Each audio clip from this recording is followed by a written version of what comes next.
I read 3 romance and 3 thriller books this month. Let's talk about them.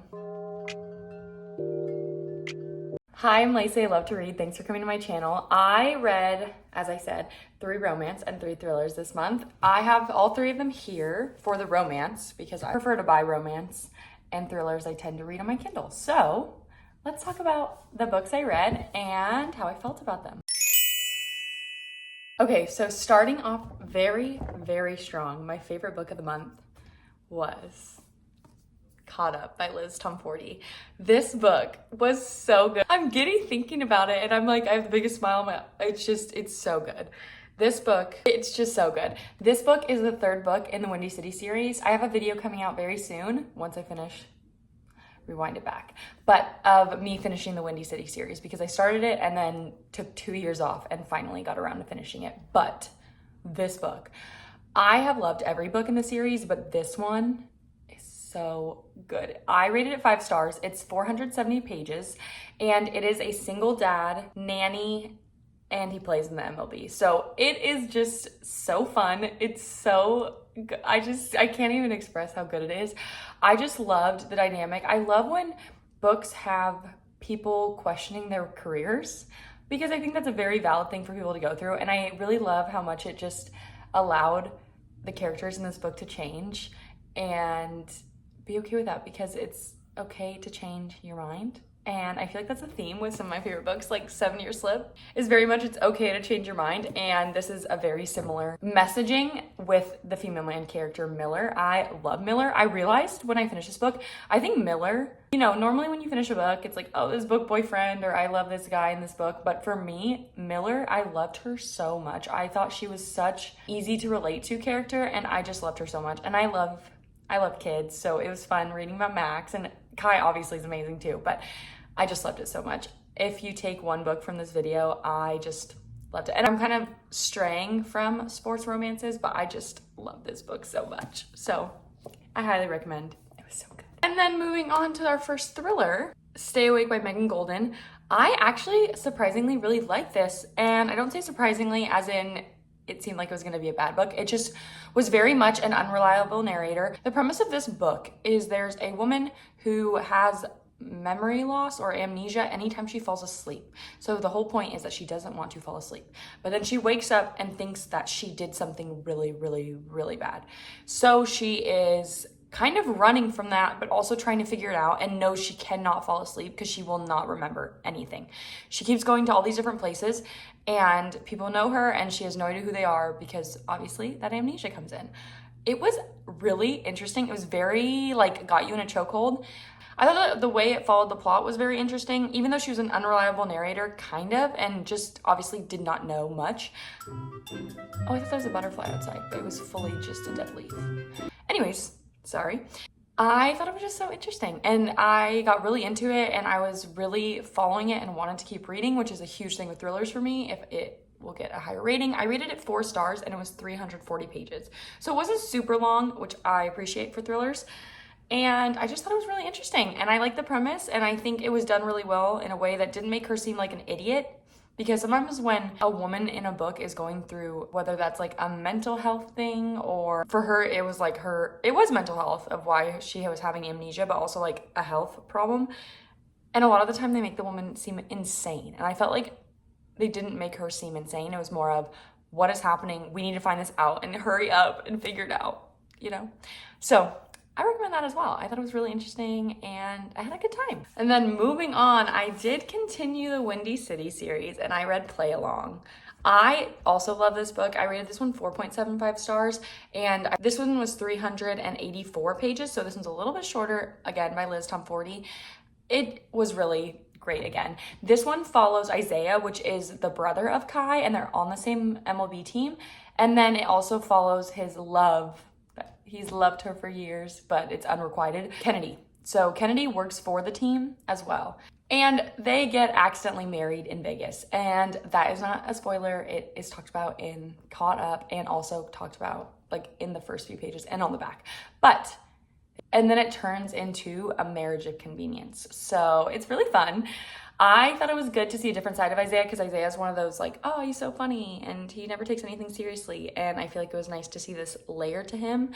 And yeah, I thought it was really good. I loved Isaiah and Kennedy together. It was very cute. I just didn't love it in the same way that I loved Caught Up, but it's just an amazing book. And I just love Liz Tomforty's books. One thing I noticed in her books is she talks about color in a very beautiful way. She notices color and then points that out in her books, and I just think it's so beautiful. And I love her books. I'm really excited to Rewind It Back, and there will be a video about that, but it was so good.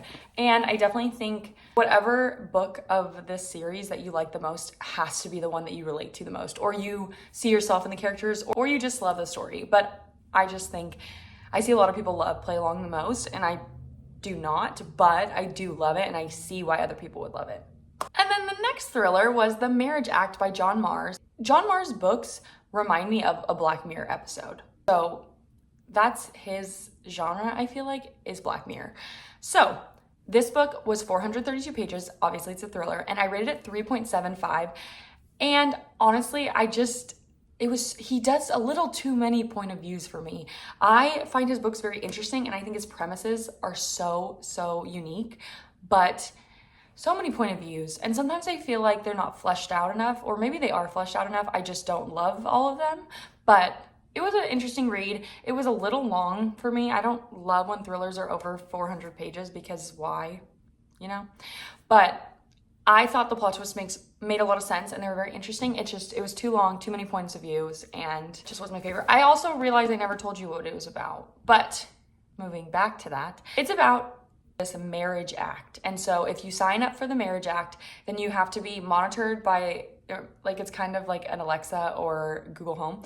You have to be monitored by that. Relationship responders might help you support your relationship, but it has all these perks. So like if you join this smart marriage, that's what's called, a smart marriage. If you join the smart marriage, you get specific housing, you get tax breaks, you get health insurance, you get all these like fancy things. And the whole point is that people are happier when they're in relationships. And so they're saying that helps like mental health, it helps physical health, and it boosts the economy. And so that is why they do this smart marriage. And so it's very interesting. It follows a lot of people, like I said.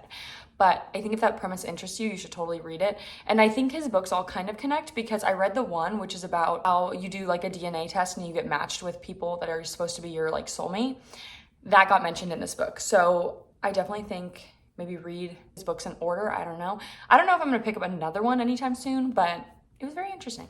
And then the next thriller I read was The Boyfriend by Frida McFadden. This book is 364 pages and I rated it 4.25 stars, which for me is a big rating for a thriller. And I know people have their opinions about Frida McFadden. I have no issue with books that are fun to read and keep you going and keep you engaged. I have no problem with that. And that's what Frida McFadden does. I thought this book was very thrilling. I was following it hard. I think I read it in 2 days. It was so fun to read. This book is about a boyfriend, obviously. It follows one girl, but then kind of her two friends as well. And it goes between a point of view of a teenage boy and then a grown woman who's dating in New York City. And they have a special app that's just for New York City people that are dating. And it is crazy. It is very interesting. I think the plot twists are always fun with Frida McFadden. And I just love a good thriller that keeps you engaged and it's kind of crazy, and Frida McFadden loves to do crazy ones, and that's why I will always read her books. I don't know why it took me so long. A lot of people said they didn't like it. They said it was a little gory, but I think maybe I am desensitized or I just read a lot of books that are crazy because I didn't find it that bad. So I don't know, but I really liked it, and that was definitely my favorite thriller I read this month. And the last book I read in May was Can't Get Enough by Kennedy Ryan. I agree with this title. I can't get enough of Kennedy Ryan ever. I love her books. I think in a similar way of Emily Henry, how people will say it's literary fiction, I think that Kennedy Ryan and Emily Henry, what they have in common is they both write books that center around people and the struggles of people, and that's just as much of a forefront of the book as the romance. And so I just love a layered book. I love when we're not just worried about them falling in love, but also about what's going on in their life and the challenges that you face. I just think it's beautiful. And also, I never said it's 448 pages, and also I rated it 4.25 stars. But this book follows Hendrix, which is one of the three best friends from the Skyland series. She finds attraction with a man named Maverick. And it goes from there. He's a billionaire. She is an amazing entrepreneur, and she's also a agent, I believe, for celebrities or influencers, just women in general. They are attracted to each other instantly, but I wouldn't say it's a insta love as in it doesn't build. There's definitely tension. There's definitely like longing, and she's also dealing with a huge challenge, which is her mother was diagnosed with Alzheimer's. So it's very layered, as you can tell. A lot is going on. She is child-free by choice. If any of those interest you, you should absolutely read it. Or if you love Kennedy Ryan, which I do, and I think that you should definitely read Kennedy Ryan because her books are just amazing and you're always gonna feel something. But I really liked it. It's definitely not my favorite in the series. Like, I think that series is ranked in the same order that it came out. Like, before I Let Go was my favorite, then This Could Be Us, and then Can't Get Enough. And I think it's just because I just felt deeper connections with the other stories, but I love this so much. I read it really fast. I can't say enough positive things about it. Okay, those are all the books that I read in May. I had a pretty good reading month. I had almost all above 4 stars, and all these books were amazing. I loved all the romance, and I liked a lot of the thrillers, which has kind of been different for me lately.